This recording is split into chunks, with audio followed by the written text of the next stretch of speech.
Day 28, the 3D printer's running. Excited to see if it matches the sculpt.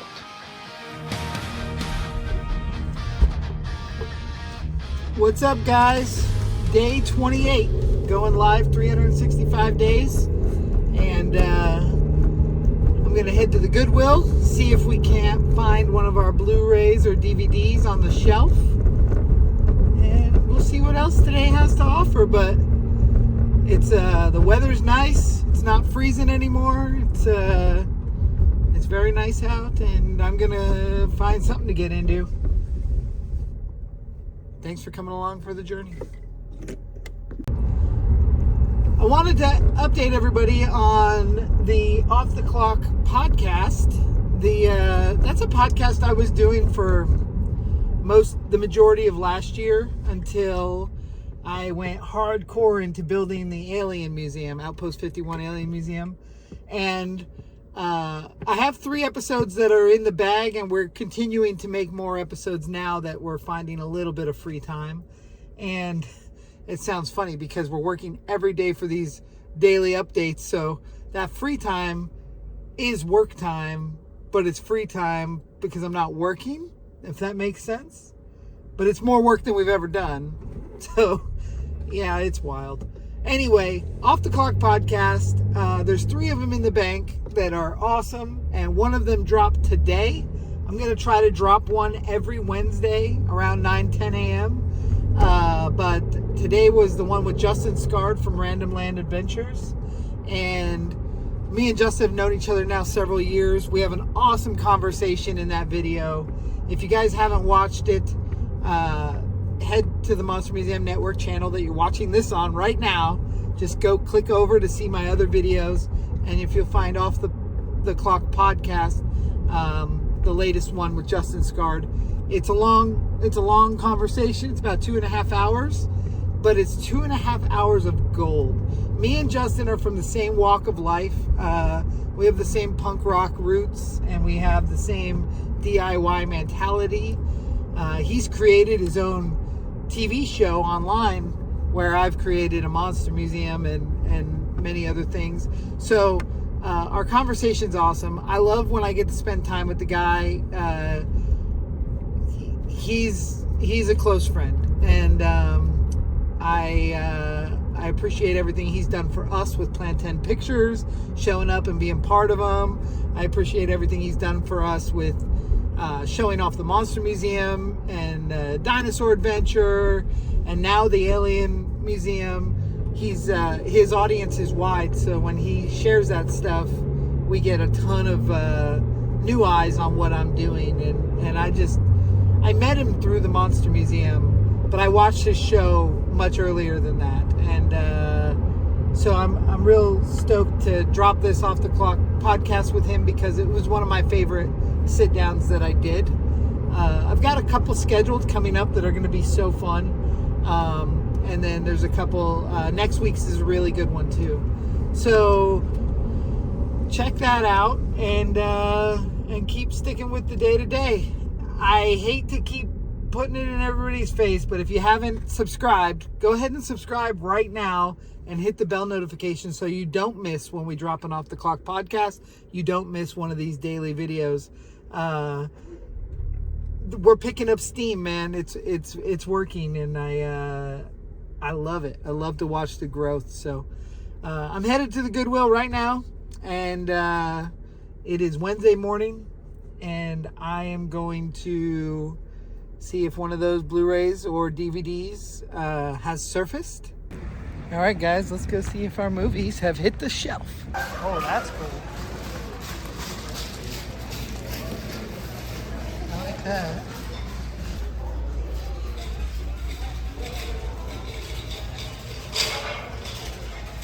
So they do not have our Plan 10 movies out on the shelf yet, but I did find True Blood Season 3, of which I was an extra. I'm positive it was in Season 3. Hold on, let me... Oh, you can't open it. If any of you guys remember, there's an episode where there's a party at like a succubus's house. I was an extra. It was at Malibu Canyon we shot that. And there was like a girl eating dirt. It was actually just Cocoa Puffs crunched up. And I was behind her wearing a green shirt. You can catch me if you've seen that episode. But yeah, very briefly, you barely see me, but it was a very cold night out in Malibu Canyon. I believe I'm almost positive it was season 3. So they got the complete 3rd season. I'm in here somewhere. Here's another one that this is Buffy the Vampire Slayer, the 7th season. I worked on season 7 of Buffy the Vampire Slayer,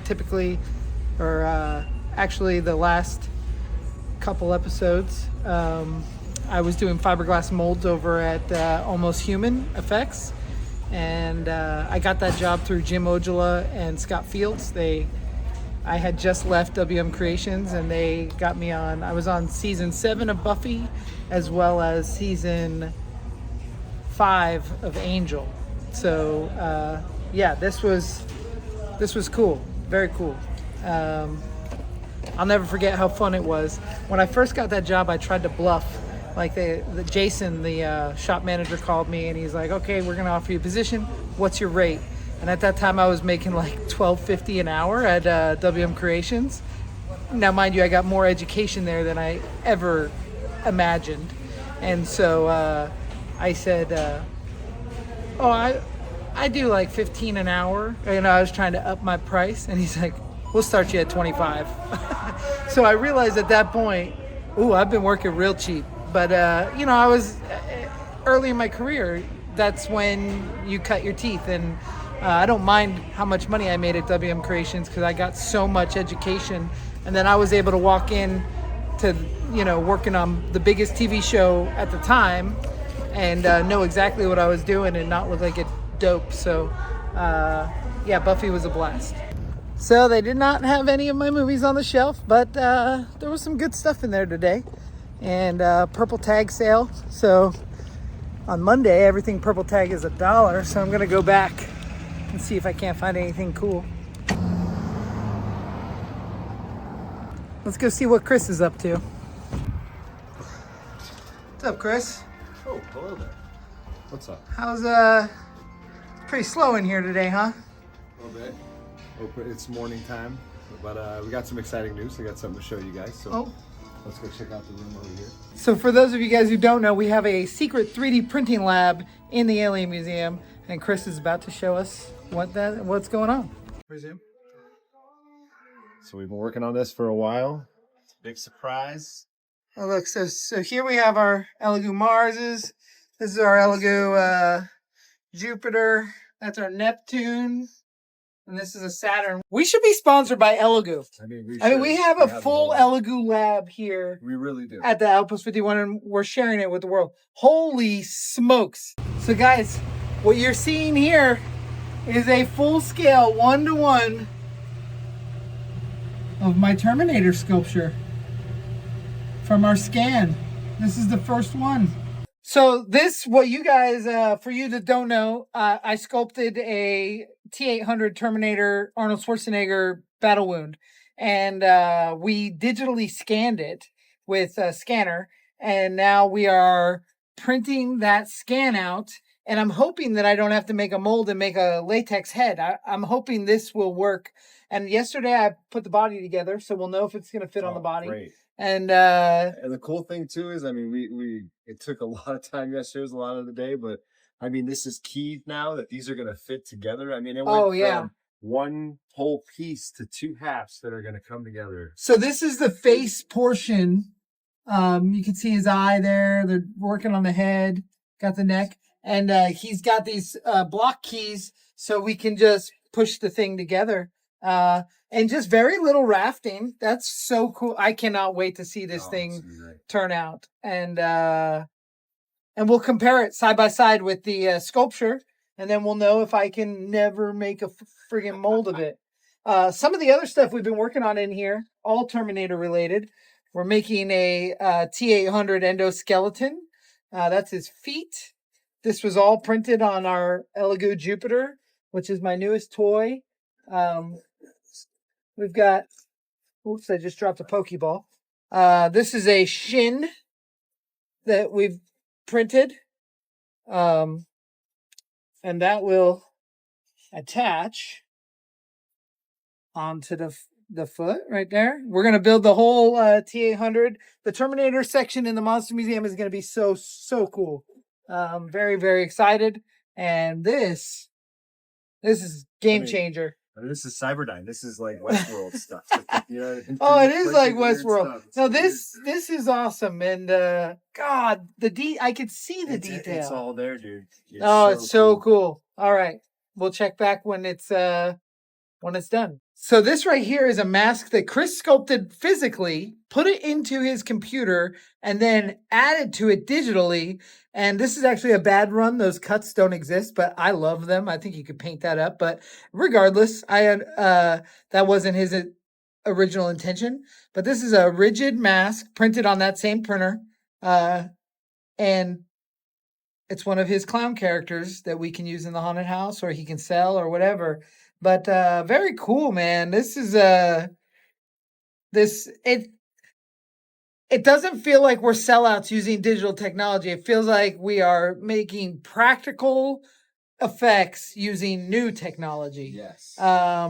So new tools, and I am just so stoked. I can't wait to see this finished T-800 Arnold, and man, everything's coming together. It's great.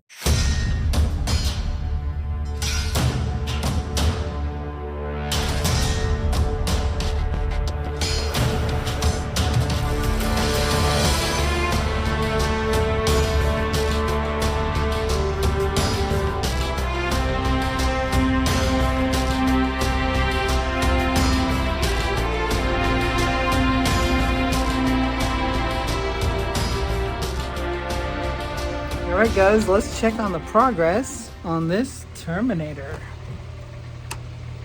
And he looks to be complete.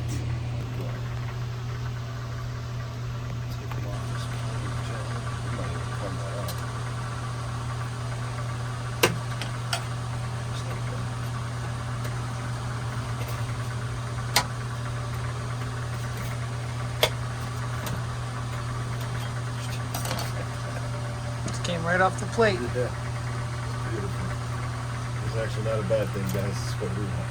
What happens if that resin gets on you? I mean, you should wash it off. It's not the greatest thing in the world. Look at that. Look at that. But it's a real sticky dye. I mean, you don't really want it on you. Put your hand in the sun, it'll cure up. I'll clean it off faster. But... And we're going to take it over to my little wash bucket here, which is not going to fit. Not going to fit in the bucket. Oh, let's close this. Okay.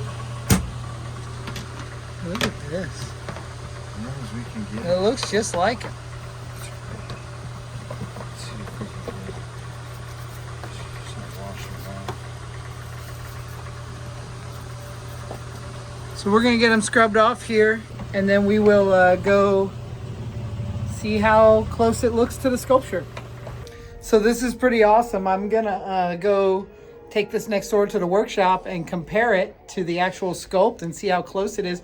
But if I didn't compare it, if I just had this, I mean, this looks exactly like my art. I could see every tooling mark that I made.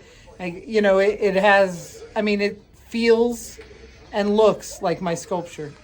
This is a Terminator mask I sculpted like 20 years ago. The old Terminator mask.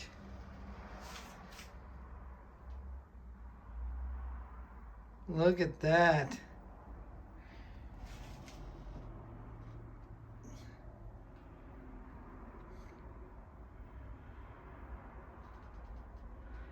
All the texture, all the pores, like where you see all that. It's slightly softer. So here you can see the pores and the texture. There you can see the pores and the texture.